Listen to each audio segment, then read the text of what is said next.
심리학으로 마음을 들여다보는 시간. 안녕하세요. 이곳은 마음의 부실입니다.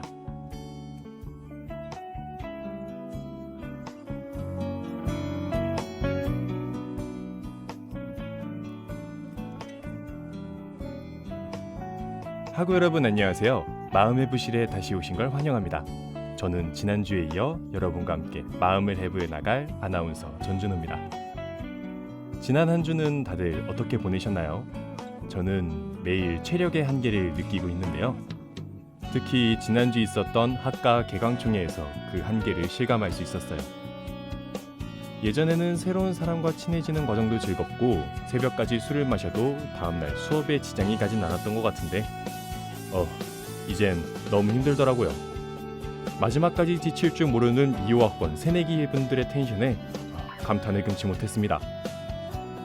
그래도 마음 해부실을 진행할 때만큼은 저도 새내기 못지않게 체력 넘치고 열정적인 모습으로 여러분과 함께 할 테니까요. 저의 열정이 궁금하시다면 오늘 방송 끝까지 들어주세요. 오늘 방송은 지난주 정보에 휩쓸린 햄릿들에 이어 두 번째 방송인데요. 이번엔 애니메이션 작품을 다뤄볼까 합니다. 그럼 지금부터 마음 해부실 두 번째 이야기 시작하도록 할게요.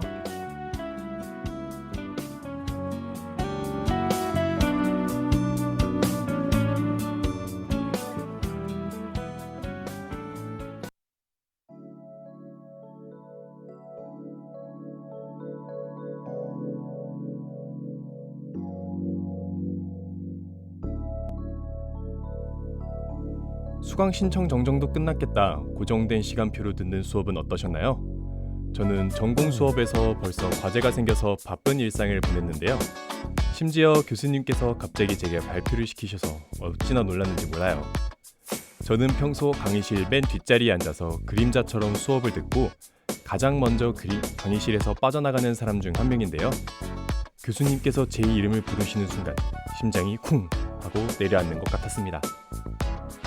교수님이 내 이름을 알고 계신다고? 그때부터 저는 더 이상 학생 1이 아니라 전준호라는 한 개인이 되었는데요. 이름을 알게 된다는 건 누군가에 대한 가장 기본적인 접근 같다는 생각이 듭니다. 이름은 내가 짓는 것도 아니고 평생 타인에게 불리는 것이지만 나를 가장 잘 표현하는 수단인 것 같아요. 이름. 오늘 이야기할 주제에서 굉장히 중요한 키워드인데요.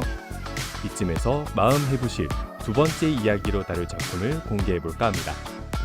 바로 미야자키 하야오 감독의 애니메이션 영화 센과 치히로의 행방불명인데요. 센과 치히로의 행방불명은 2001년 개봉 이후 벌써 20년도 넘게 지났지만 일본 애니메이션 하면 떠오르는 대표작 중 하나인데요. BBC가 선정한 21세기 최고의 영화 100선에서 4위를 기록하는 등 애니메이션이라는 한계를 뛰어넘고 그 작품성을 인정받기도 했죠. 제가 오늘 센과 치히로의 행방불명에서 다룰 내용은 바로 프로이트의 정신분석학을 바탕으로 하고 있는데요. 벌써 어려운 것 같다고요? 방송을 끝까지 들으시면 완벽히 이해하게 되실 겁니다. 그럼 지금 바로 센과 치히로의 행방불명 줄거리를 알아보도록 해요.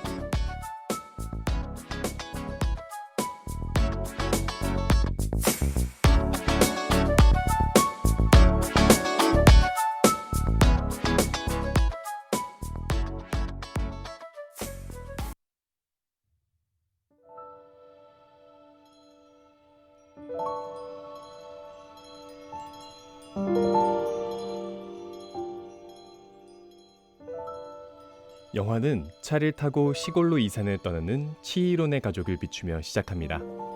치히로의 아버지는 포장도로도 아닌 산길을 거침없이 내달리는데요. 산길의 끝엔 의문의 터널이 있었고 치히로네 가족은 터널 안쪽의 세계로 들어가게 되는데요. 그곳은 바로 신의 세계였죠. 갑자기 치히로의 부모님은 무언가에 홀린 듯 돈도 지불하지 않고 포장마차의 음식들을 마구 먹어치우기 시작합니다.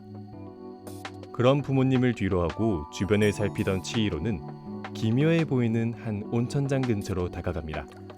그러다 하쿠라는 소년을 마주하게 되죠. 하쿠는 치히로에게 해가 지기 전 당장 이곳을 떠나라 경고합니다. 급하게 부모님을 찾으러 간 치히로는 충격적인 장면을 목격하는데요. 바로 부모님이 돼지로 변해버린 것이었죠. 하지만 이미 신의 세계에는 밤이 찾아오고 있었습니다. 온천장의 불은 환하게 켜졌고 치히로네 가족이 걸어왔던 들판은 강으로 변해버렸는데요. 그뿐 아니라 신의 세계에 있어서는 안 될 인간 치히로의 몸은 점점 투명해지기 시작하죠. 하쿠는 치히로의 몸을 원래대로 돌려놓고 건물 안에 몰래 잠입하도록 도와줍니다. 치히로는 온천장의 주인인 마녀 유바바에게 찾아가 일자리를 달라 부탁하는데요. 때마침 안쪽에서 울며 떼를 쓰는 유바바의 아들 부우 덕분에 치히로는 취직에 성공합니다. 그렇게 유바바는 치히로의 이름을 빼앗고 센이라는 새로운 이름을 부여합니다. 센은 첫날부터 강의 신을 도와주는 등 열심히 온천 종업원 일에 적응해 나가죠. 그러던 와중 가오나시라고 하는 한 요괴가 침입하는데요. 가오나시는 가짜 사금을 뿌려 센의 마음을 현혹하고 싶어하죠. 하지만 센에게 거절당해 화가 난 가오나시는 사람들을 먹어치우며 온천장을 순식간에 아수라장으로 만들어버립니다. 그 시각 하쿠는 유바바의 명령으로 그녀의 쌍둥이 언니 제니바의 도장을 훔치는데요. 그 도장에는 훔친 사람을 해하는 저주가 걸려 있었고 하쿠는 죽을 위기에 처합니다. 하쿠를 살리고 싶었던 센은 그가 토해낸 도장을 들고 다시 제니바에게 찾아가겠다고 결심합니다. 하지만 그전 폭주하는 가오나시부터 제지해야 했죠. 센은 강의 신을 도와주고 받은 경단을 가오나시에게 먹이는데요. 가오나시는 삼킨 모든 것들을 토해버리고 원래 상태로 돌아옵니다. 이윽고 그는 제니바를 만나러 가는 센을 졸졸 따라오기 시작하죠. 기차로 하루를 꼬박 달려 센은 제니바의 집에 도착합니다. 유바바와 똑같은 생김새를 지녔지만 제니바는 센을 따뜻하게 맞아주고 여러 조언을 해주는데요. 바로 센과 하쿠가 원래 세계로 돌아갈 수 있는 방법을 말이죠.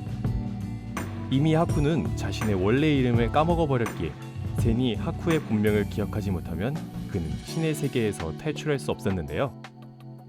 제니바의 조언으로 센은 하쿠와 이전에 만난 적이 있는 기억을 떠올리게 됩니다. 강의 신 하쿠가 빠져 죽을 뻔했던 자신을 도와주었던 기억이죠. 이름을 기억하게 된 하쿠는 잃었던 자신을 되찾고 자유의 몸이 됩니다. 그렇게 두 사람은 긴 여정 끝에 자신을 되찾죠. 영화의 결말에서 치히로는 부모님과 함께 터널에 빠져나옵니다. 부모님은 아무것도 기억하지 못하죠.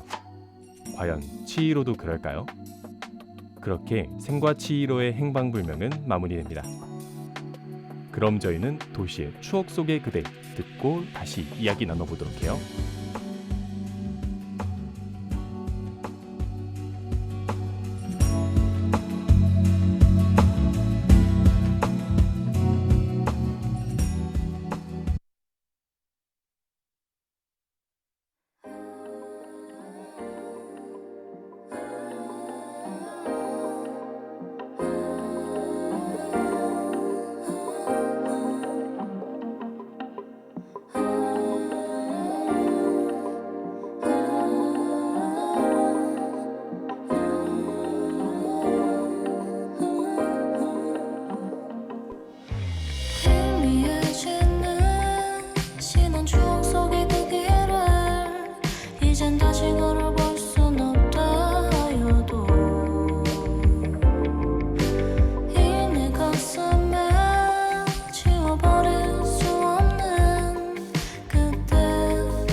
도시의 추억 속의 그대 듣고 왔습니다. 치히로의 추억 속에 계속 하쿠가 있었으면 좋겠다는 마음에서 이 노래를 선정해 보았는데 어떠셨나요? 영화를 보며 저는 세계에서 탈출하는 열쇠는 바로 나 자신을 기억하는 것이라는 점이 가장 인상 깊었는데요. 이름을 잃은 사람은 나 자신을 잃은 거나 마찬가지 아닐까 그런 생각도 들었답니다. 이제 영화 줄거리도 들었으니 심리학을 알아갈 시간이 되었죠. 센과 치히로의 행방불명은 오스트리아의 심리학자 지그문트 프로이트의 정신분석학으로 설명할 수 있는데요. 프로이트는 정신세계가 의식과 무의식으로 나누어져 있다는 것을 정신분석학의 전제로 삼았습니다. 프로이트의 정신분석학을 작품에도 적용해보면 현실 세계가 의식, 신의 세계가 무의식을 상징하는데요. 또한 현실과 신의 세계를 연결하는 터널은 무의식의 통로를 의미합니다. 작품 후반부에서 제니바는 한 번 있었던 일은 잊어버릴 수 없다, 기억하지 못할 뿐이다 라고 말하는데요. 이 대사 역시 우리 머릿속 무의식을 간접적으로 보여주는 대사라고 할 수 있습니다. 프로이트 정신분석학을 조금 알아봤는데 이해가 좀 가시나요? 머리가 좀 아프시다고요? 그렇다면 머리 잠깐 식히고 다시 이야기 이어나가 봅시다.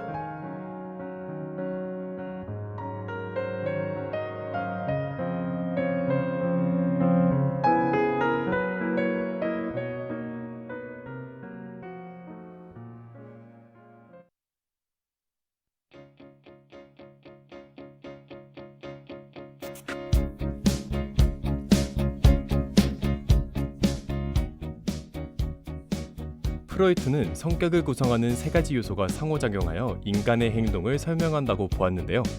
바로 원초아, 자아, 초자아입니다. 우선 원초아는 성격의 가장 원초적인 부분으로 생물학적 유전의 결과입니다. 원초아는 선과 악 같은 가치 판단보단 인간의 본능에 의존하는 성향을 지니고 있는데요. 성격의 기초가 되는 기본 욕구와 충동을 대표합니다. 인간의 생존에 필요한 모든 본능은 원초아이고 평생 원초아의 기능은 유아적인 수준에 머물러 있다고 하죠. 작품 속에선 유바바의 아들 부우가 원초아를 상징합니다. 두 번째로 자아는 원초아의 충동을 지연시키고 현실을 고려하는 역할을 하는데요. 예를 들어 물을 마시고 싶다는 원초아의 욕구를 현실적으로 충족하기 위해 자아는 물을 뻗을 방법을 모색합니다. 아들 부우를 통제하는 유바바가 바로 자아를 상징하는 인물이죠. 유바바는 아들 부우를 방에 가둬두다 싶을 정도로 그를 통제합니다. 또한 무의식의 세계인 온천장에서 무엇보다 현실과 가까운 것들을 추구하죠. 유바바의 물질 만능주의적 성격 역시 현실을 추구하는 자아의 모습을 본따고 있다고 볼 수 있습니다. 마지막으로 초자아는 자아의 한 단계 발전된 형태로 사회적 가치나 자아 이상, 양심을 추구하는 성향을 지니고 있습니다. 초자아는 자아로부터 발달하며 정신구조의 최고 단계인데요. 유바바의 쌍둥이 연기, 제니바가 바로 초자아를 상징하죠. 유바바와 제니바는 생김새부터 머리 모양, 장신구 위치까지 똑같습니다. 이는 두 인물이 하나의 인물에서 분리된 자아와 초자아라는 것을 의미하는데요. 두 인물이 일란성 쌍둥이라는 설정 역시 하나에서 둘로 분리되었다는 것을 강조하는 장치이죠. 탐욕스러운 성격의 유바바와 달리 제니바는 온화하고 다정다감한 성격을 지니고 있습니다. 한마디로 제니바는 유바바의 안티테제인인 겁니다. 센과 치히로의 행방불명에서 이름은 자아 정체성을 상징하는데요. 유바바에게 이름을 빼앗긴 노동자들은 거대한 물질 만능주의 사회에서 자신을 잃어가는 사람들을 상징한다고 볼 수도 있습니다. 하쿠와 치히로뿐만 아니라 현실을 살아가는 저희 역시도 내가 어떤 사람인지 되돌아보고 깊게 생각해보는 시간이 필요할 것 같습니다. 오늘은 이렇게 프로이트의 정신분석학을 토대로 센과 치히로의 행방불명 속 인물들을 알아봤는데 오늘 방송 어떠셨나요?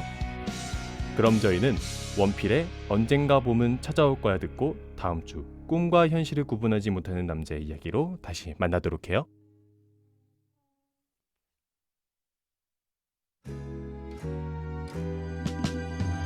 하루하루 쉴 틈 없이 조급하게 쫓기듯 살아가. 언제부터인지 고개는 아래로 무거운 한숨을 내쉬면서 그렇게 또 그렇게 난 살아가. 평소와 다를 것 없이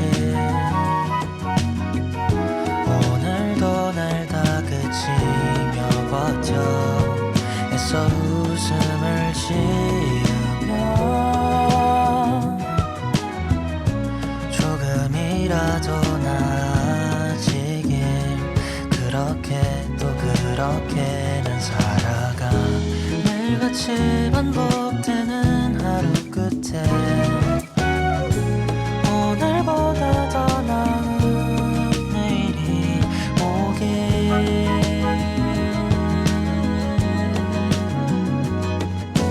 행복해질 거야. 힘든 길이라 해도 지나갈 거야. 다 괜찮아질 거야.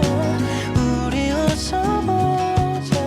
손 꼭 붙잡고 한번 버텨보자.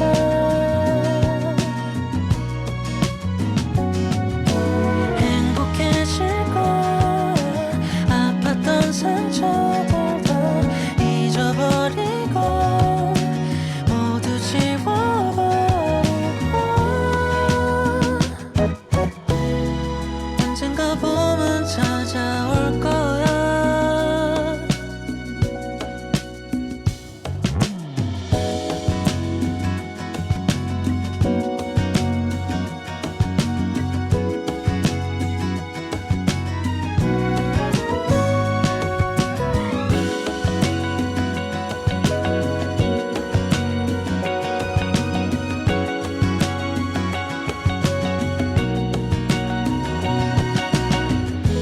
매일같이 반복되는 하루 끝에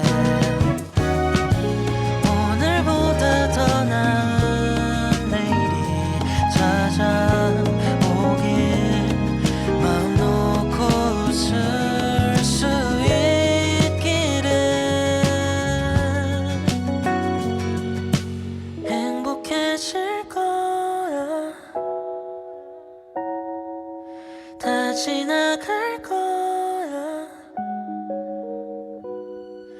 괜찮아질 거야.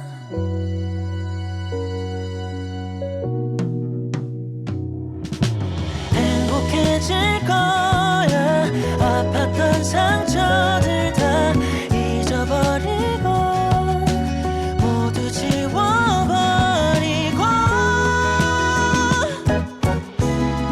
언젠가 봄은 찾아올 거야.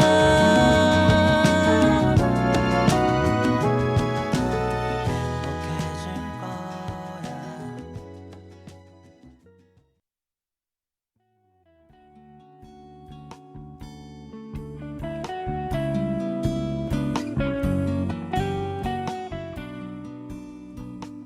지금까지 제작 기술의 이수환, 진행의 전준호였습니다.